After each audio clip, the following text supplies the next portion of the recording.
이제 인생 절반까지 달려온 40대 여성입니다. 여러분들은 각자 인생에 만족하시고 별일 없이 잘 살고 계신가요? 저는 이제 겨우 절반 온 건데 왜 이렇게 힘에 부치는지 모르겠습니다. 그래도 인생 한 치 앞을 모른다 생각하고 주어진 현실에 충실하려 해요. 사실 제가 이런 깨달음 아닌 깨달음을 얻게 된 건 전부 남편 때문입니다. 남편과는 2번 결혼한 사이예요.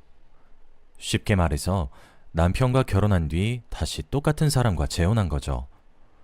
뭐 이런 경우가 다 있냐고요? 네, 저도 설명할 때마다 머쓱해지곤 해요. 이것도 모자라서 저희 부부에게 하나 있는 아들은 사실 친아들도 아니죠. 모르는 사람들이 들으면 기절초풍할 가족 구성이지만 지금부터 할 얘기를 모두 듣고 나시면 고개를 끄덕이시게 될 거예요. 저는 20대 중후반에 남편을 처음 만났습니다. 둘 다 결혼 정년기에 선을 통해 만나게 된 거였죠. 그래서 사실 남편을 처음 보기 전까진 일말의 기대도 없었어요. 그 전에 부모님의 성화로 몇 차례 나갔던 선자리에는 하나같이 다 별로인 남자들만 앉아 있었거든요. 이번이라고 뭐 다르겠나 싶어 진지하게 생각하지 않고 약속 장소로 나갔었어요. 심지어 상대 남자가 군인이란 얘기를 듣고 더 실망했었어요. 전 그때만 해도 되게 천방지축 같은 성격이었기 때문에 절 구속할 것 같고 괜히 가부장적으로 딱딱하게 굴 것 같은 군인 스타일은 딱 질색이었거든요. 그런데 그날 날씨가 유독 쾌청하고 햇빛이 좋았거든요. 그래서 그랬는진 몰라도 커피숍 구석에 앉아있는 사람한테 무슨 후광이 비치는 것처럼 빛이 나는 것 같은 거예요. 조심스럽게 다가가 말을 거니 역시나 제 선상대가 맞았습니다. 의외로 훈훈하고 따뜻한 미남 스타일이라 이게 웬일인가 싶었어요. 제 이상형이 딱 그랬거든요. 커피를 마시고 식사도 함께 하면서 얘기를 나눠보니 이 남자는 얼굴뿐만이 아니라 성격까지 다정하고 따스한 사람이었죠. 그 남자도 최대한 부담스럽지 않게 스스로를 어필해가며 제 마음에 들려고 노력하는 모습이 눈에 보였어요. 이건 나중에 남자친구에게 물어봐서 알게 된 사실이긴 하지만 저희들 다 선으로 처음 만나긴 했어도 서로에게 첫눈에 반해버린 거였죠. 물론 남자친구는 연애 중간중간 원칙을 중시하는 모습 때문에 저와 충돌이 아예 없었던 건 아니었어요. 그렇지만 성격도 모난데 없이 저의 의사를 늘 존중해주고 나이 차이도 얼마 안 나는데 때로는 오빠나 아빠처럼 묵묵히 저를 잘 챙겨주는 모습에 그 남자에게 더욱 빠져들게 되었고 저희는 누가 먼저랄 것도 없이 결혼을 준비하기 시작했습니다. 원리 원칙을 중시하는 남자친구의 성격은 결혼하면 오히려 제게 좋은 점으로 작용할 것 같기도 했어요. 20대 후반에 결혼까지 했으면 천방지축 같은 모습은 좀 버리고 어른스러워져야 할 필요도 있잖아요. 그런 면에서 남자친구는 최고의 롤모델이었죠. 아무튼 군인이라는 직업 특성상 연애를 하면서도 자주 만나진 못했기 때문에 서로에게 완전히 빠져있던 저희는 서둘러 결혼 이야기를 결정지었어요. 양가 부모님께 인사를 드리러 가기로 결론이 났죠. 만나온 기간에 비해 일찍 결혼을 결심했던 터라 각자의 부모님을 뵙는 건 둘 다 처음이었어요. 저희 부모님은 철없는 막내딸이 저래가지고 결혼은 어찌할까 늘 걱정하셨는데 버젓한 엘리트 군인이랑 용케 결혼한다고 하니 얼떨떨해하면서도 정말 좋아하셨어요. 남자친구도 처음 만난 저희 부모님께 깍듯이 인사하며 예의를 차렸죠. 그리고 남자친구의 부모님에게도 인사를 드리러 갔습니다. 남자친구는 인사하기에 앞서 자기 아버지도 현직 군인인 전형적인 군인 집안이라 고압적인 분위기에 제가 많이 놀랄 수도 있다고 미리 언지를 해주었어요. 남자친구의 집에 가니 남자친구의 부모님과 할머니가 계셨습니다. 처음에 남자친구에게 경고받았을 때만 해도 뭐 그냥 살갑진 않은 성격인가 보다 생각을 했었는데 막상 직접 대면해보니 남자친구가 왜 그런 말을 했는지 알겠더라고요. 사람을 외적인 것만 보고 판단해서는 안 되지만 우선 남자친구와 똑같이 군인이신 아버지는 인상이 너무 세서 사실 좀 무서웠습니다. 그나마 어머니가 말씀이 제일 많으셨고 차가운 집안 분위기에서 저를 편안하게 해주고 싶어 하는 게 느껴지긴 했지만 말씀 중간중간 남자친구의 할머님이 에이, 시끄럽다. 가서 차나 내어놓어라. 이렇게 소리치는 바람에 다시 어색한 분위기가 지속되기 일쑤였죠. 할머님은 저를 찬찬히 위아래로 뜯어보시더니 기가 찬다는 듯 아이고 이렇게 작게 소리치고는 대놓고 고개를 가로젓더군요. 그리고 절 똑바로 쳐다보고 말하셨어요. 아가씨, 우리 진기가 얼마나 귀한 손자인지는 알아? 그러면서도 궁금하지도 않을 무슨 파 몇 대 손부터 기억도 안 날 만큼 오래전인 집안 족보 얘기를 꺼냈는데 은근하게 절 깔보고 있는 것 같기도 해서 마음이 막 좋진 않더라고요. 솔직히 족보니 양반이니 하는 것도 임진왜란 전후로 다 엉망진창된 거 누가 모르나요? 근데 저러는 꼴을 보니 조금 웃기기도 했고 암튼 그랬어요. 제 옆에 있는 남자친구는 자기 할머니랑 제 눈치를 살피면서 좌불안석으로 이러지도 저러지도 못하고 있었고요. 아무튼 한참을 집안 자랑하시던 할머님은 또 제게 비아냥대듯 말씀하셨어요. 진기랑 결혼하면 합가해서 나랑 시부모 모시고 살아야 하는데 아가씨가 할 수 있겠어? 그 말투 때문에 괜히 승부욕이 일어나서 인사를 끝내고 난 후 남자친구에게 난 해낼 수 있으니까 집안에서 크게 반대 없으면 그냥 결혼하자고 질러버렸어요. 사실 그 당시에는 둘 다 서로를 너무 사랑했기에 다른 선택지는 눈에도 들어오지 않았고 결혼이란 걸 한 번도 경험해보지 못했으니 사랑과 집안 문제, 가족 문제를 별개로 인식했던 것 같아요. 다행히 결혼 진행 과정에서 별일은 없어서 결혼식까지는 무사히 올렸지만 그 후로 제 고생길이 훤히 열리게 되었습니다. 남편은 장교였기 때문에 신혼이었지만 집에서 함께하는 시간은 많지 않았어요. 일주일에 잠깐 얼굴을 본다거나 어떨 땐 그것마저도 힘들었었죠. 결국 시가에서 시부모님과 시할머님 모시는 일이 전부였어요. 사실 결혼 전까지 백화점 마케팅부에서 일했는데 결혼을 앞두고 시할머님이 결혼한 여자가 어디 바깥 일을 하려드냐, 한눈 팔게 되면 어쩌려고 하냐 하면서 일을 그만두지 않으면 이 결혼 반대라고 난리치는 바람에 직장도 그만두게 되었죠. 시할머님의 억지나 구박은 결혼하니 이제 아예 남의 집 딸이 아니라 출가 외인이랍시고 거리낄 게 없었는지 나날이 심해졌어요. 국이 짜다 싱겁다 같은 음식 투정은 기본이고 폭력적인 성향까지 보이셨는데 자기가 낮잠 자는 사이에 제가 잠시 청소기를 돌렸다고 이게 시할미를 아주 쥐뿔로도 취급을 안 한다고 제 손에 들린 청소기를 빼앗아 제게 던지려고까지 하셨죠. 그걸 막아준 게 시어머님이었어요. 시어머님은 자기도 몇십 년간 저 양반 구박받고 자라서 잘 안다며 제 서러운 마음을 잘 알아주셨습니다. 하루는 또 시할머님이 드시던 콩나물국에 날파리가 빠진 적이 있었는데 제가 뜰 때는 분명 아무것도 없었거든요.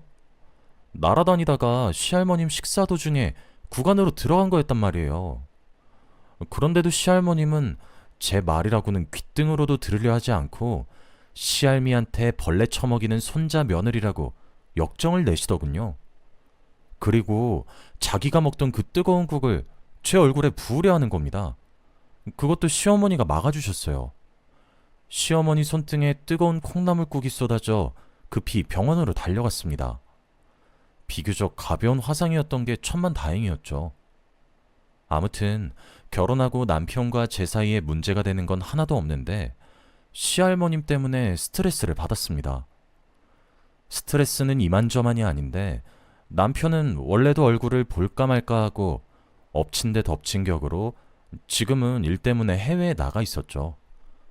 와중에 기밀이랍시고 뭐하러 가는 건지 업무 내용을 아내인지에게도 알려주지 않았습니다. 상황이 이렇다 보니 직업군인과의 결혼을 너무 쉽게 생각했던 걸까? 짧은 후에도 여러 번 했습니다. 그러던 중 너무나도 갑작스럽게 남편의 부고 소식을 전해 듣게 되었습니다. 남편의 상관과 동료들이 검은 양복을 입고 저희 집을 찾아왔었죠. 한 달 전만 해도 웃으면서 집을 나간 사람이 갑자기 죽었다는 게 제 정신으로는 도저히 이해가 안 돼서 펑펑 울면서 왜냐고 이유를 물었습니다. 그런데 해외 작전 중 사망이라는 두루뭉술한 말만 남기고는 이 이상은 기밀이라 아내인 제게도 얘기해 줄 수가 없다며 떠나더군요. 한순간에 집안 분위기는 초상집이 되어버렸습니다. 시할머님은 나이답지 않게 넘치는 힘으로 제 멱살을 잡고 이리저리 흔들면서 저를 향해 온갖 욕설을 내뱉으셨어요. 이 망할 것 때문에 이것이 집에 들어와서 그래. 남자 잡아먹는 팔자가 집에 들어와서 우리 진기 살려내. 내 하나뿐인 손자 살려내. 원래라면 시어머님이 막아주셨을 텐데 시어머님도 너무 큰 충격을 받아서인지 망연자실한 얼굴로 거실에 힘없이 앉아 계시기만 할 뿐이었어요. 결혼한 지 3년이 채 지나지도 않은 시점에 허무하게 남편을 떠나보낸 저도 가만히 있을 수밖에 없었죠. 친정에서는 남편도 없는 마당에 그 집에서 뭐 하냐고 그냥 친정으로 돌아와서 저더러 차라리 다 잊고 새 인생 살라고 했었지만 저는 친정으로 돌아가지 않았어요. 아들을 잃은 시어머님이 걱정돼서 그랬던 것도 있고 그동안 시어머니께 받은 은혜가 너무 많아서 이대로 시댁을 나와 남처럼 사는 건 예의가 아니라고 생각해서였어요. 남편이 죽고 시할머님의 구박은 상상을 초월하는 수준이 되어서 가만히 있는 절 보고 살인자라며 소리를 지르거나 제가 눈에 띌 때마다 네가 우리 손자 죽였다며 눈에 도끼를 가득 품고 저를 노려보시곤 하셨어요. 그때마다 정말 힘들었지만 이를 악물고 버텨냈습니다. 그렇게 남편을 떠나보낸 지 1년이 지났을 쯤 저랑 가장 친한 사이인 소꿉친구도 불의의 사고로 일찍 세상을 떠나버리고 말았어요. 그 친구는 저와 비슷한 시기에 결혼해서 2달이 안 된 아들이 하나 있었는데 남편의 잦은 외도와 가정의 무책임한 태도 때문에 자주 스트레스를 받아 해서 제게 고민이나 걱정거리도 자주 털어놓았었습니다. 하필이면 그 친구 부모님도 학창시절 일찍 돌아가시고 일가 친척과도 연락이 끊긴 천의 고아 신세나 다름없어서 제게 많이 의지했었어요. 그런데 친구가 죽은 지 얼마나 됐다고 친구의 남편 놈은 아이를 책임지기 싫다면서 저 말고는 들르는 사람이 거의 없는 장례식장에 혼자 남겨두고 도망갔더군요. 이 아이를 어떻게 해야 하나 고민 끝에 임시로 제가 돌보기로 마음먹었습니다. 보육원에 보낼 땐 보내더라도 가장 친한 친구의 아들인데 버려지는 꼴을 가만 볼 순 없어서였죠. 그런데 아이를 안자마자 왠지 모를 안도감이랑 혼자 남겨졌다는 동질감이 들어 저도 모르게 펑펑 눈물을 쏟아내고 말았습니다. 남편을 떠나보낸 기억을 일부러 묻어두고는 있었지만 갑자기 울컥하고 터져나올 때가 있었거든요. 제가 아이를 데리고 집에 돌아오니 시할머님, 시부모님 할 것 없이 다들 깜짝 놀라셨습니다. 당연했어요. 웬 아기인가 싶었겠죠. 제가 어른들을 모시고 죽은 친구의 사정을 이해시키고 아이가 행복하게 자랄 수 있을 마땅한 해결책이 나올 때까지만 돌보려 한다고 이야기했습니다. 그런데 얘기를 듣다 말고 시할머님이 자리에서 벌떡 일어나 저와 아이를 번갈아가며 손가락질하더니 분노에 가득 찬 목소리로 말하더군요. 이거 보게? 이게 어디라고 감히 거짓부렁이야? 얘 딱 보니 네가 밖에서 나온 애 아니냐? 손자까지 잡아먹더니 기어코 우리 집안 망신시키려고 이를 갈았구나. 시할머님의 말씀을 듣고 어이가 없어서 제가 어떻게 낫겠냐고 그동안 저 배 불러온 적 있냐고 시할머님 말은 말이 안 된다고 해명했는데 시할머님은 듣기 싫다고 배야 어떻게든 가리면 되는 거 아니냐고 그러고 보니 그동안 펑퍼짐한 원피스 같은 걸 자주 입고 다니지 않았냐고 소리를 빽 치시더니 친구의 아들을 마치 제가 밖에서 나온 것 마냥 아예 기정사실화 시켜버렸어요. 아니 아무리 그래도 그렇지 펑퍼짐한 원피스로 임신한 배를 어떻게 가리나요? 조금만 생각해봐도 말이 앞뒤가 안 맞는 걸 알 수 있잖아요. 시부모님이랑은 말이 통할까 싶어 진지하게 다시 얘기를 나눠보려 했지만 이미 시할머님이 하신 말씀으로 신경이 곤두선 상태였던 데다가 제 아들이 아닌 건 믿는다 쳐도 다른 집 핏줄을 굳이 왜 데리고 오냐고, 집안 살림 거덜낼 일 있냐며, 남편 죽은 지 얼마나 됐다고 왜 자꾸 주변에서 손가락질 당할 짓을 하냐고 저를 나무라시더군요. 아예 틀린 말은 아니었지만 늘 제 편이셨던 시어머니까지 단호하고 차갑게 말씀하시는 모습에 더 이상 시댁에서 지낼 수는 없다는 인상을 받았어요. 하기야 따지고 보면 제가 자발적으로 시댁에 남은 거기도 했고, 시댁 어른들이 반대하는 친구의 아이를 대신 키우려면 아무래도 그나마 친구와 안면이 있었던 저희 부모님이 계시는 친정으로 가서 키우는 게 맞는 것 같았죠. 그 일을 계기로 저는 시댁을 나와 친정으로 들어가게 되었습니다. 시할머님의 구박이 갈수록 심해지던 차라 더 이상은 못 버티겠다고 생각은 했었지만, 한때는 정말 각별했던 시어머님과 어색해진 사이로 떠나게 되어 많이 아쉬웠어요. 친정으로 온 저는 그때부터 친구의 아들을 제 아들처럼 키우며 남편 잃은 인생에 아이에 의지하며 살아가려고 노력했어요. 죽은 친구 얼굴 보기 미안하지 않게 아이에게 늘 좋은 것만 먹이고 좋은 것만 입히고 사랑을 듬뿍 주면서 키웠습니다. 동시에 저도 아버지 어머니가 운영하시는 한식당 일을 도우면서 열심히 제 인생을 꾸려나갔고요. 중간중간 남편이나 시댁에서 있었던 수많은 일들이 떠오르긴 했지만 삶이 바쁘다 보니 서서히 잊혀져 갔어요. 그리고 아이가 하루가 다르게 쑥쑥 커가는 모습을 보고 있자니 예전 일 같은 건 잘 생각이 안 나게 되더라고요. 저희 부모님도 처음엔 아무리 그래도 어떻게 친구 아이를 대신 키울 생각을 하냐고, 왜 힘든 일을 사서 하느냐 하셨지만 어느새 친손주나 다름없이 사랑을 주는 모습을 보고 제 선택이 틀리지 않았구나 뿌듯했어요. 아이에게는 처음부터 친부모인 친구의 이야기를 해주었어요. 나중에 갑작스럽게 한꺼번에 알게 되는 것보다 친엄마는 아니지만 누구보다 사랑하고 있다고 알려주는 게 자연스러울 것 같았거든요. 다행히 아들은 사춘기 때도 그 흔한 말썽 하나 피우지 않고 반듯하게 자랐어요. 제가 늘 신경 썼기 때문에 정체성이나 자기를 버리고 간 친아빠에 대해서도 크게 집착하지 않았죠. 아들은 성격뿐만 아니라 학교 생활도 열심히 해서 학교에서도 좋은 성적을 거뒀어요. 모든 면에서 언제나 제 자랑이었죠. 고등학생 시절을 마무리하고 마침내 의대에 합격한 아들이 너무 자랑스러워 오랜만에 모자끼리 맛있는 저녁을 먹으러 외출하기로 했습니다. 레스토랑에 데려가 스테이크도 썰고 조금 이르지만 백화점에 가서 아들 대학 입학 선물로 비싼 시계도 하나 맞춰주었죠. 즐거운 외출을 끝내고 집으로 돌아왔는데 현관에 모르는 신발이 하나 보이더군요. 부모님 친구분이 오신 건가 싶어 개의치 않고 거실로 들어갔는데 세상에, 거기에 누가 와 있었는지 아세요? 죽은 줄로만 알았던 제 남편이 있었습니다. 나이를 먹으면서 주름살도 생기고 고생을 많이 했는지 얼굴빛이 좋진 않았지만 분명 제 남편이었죠.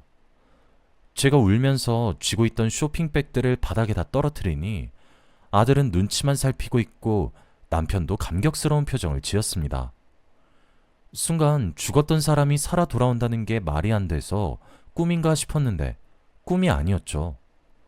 남편에게 그동안 무슨 일이 있었던 거냐고, 죽었단 건 뭐냐고, 왜 이제야 돌아온 거냐고 눈물을 흘리면서 쉴 새 없이 질문을 던졌습니다. 남편도 눈에 눈물이 고인 채로 자기에게 있었던 이야기를 하나씩 하기 시작했죠. 남편은 해외 작전에 투입되어 작전을 수행하고 있었는데 상황이 심상치 않아 잠시 대열을 이탈해서 근처 숲에 있었다고 하더군요. 그런데 그때 자기가 있었던 건물이 폭발했고 도망치는 사이에 자기도 부상을 입고 외딴 오지나 다름없는 마을에 신세를 지게 되었대요.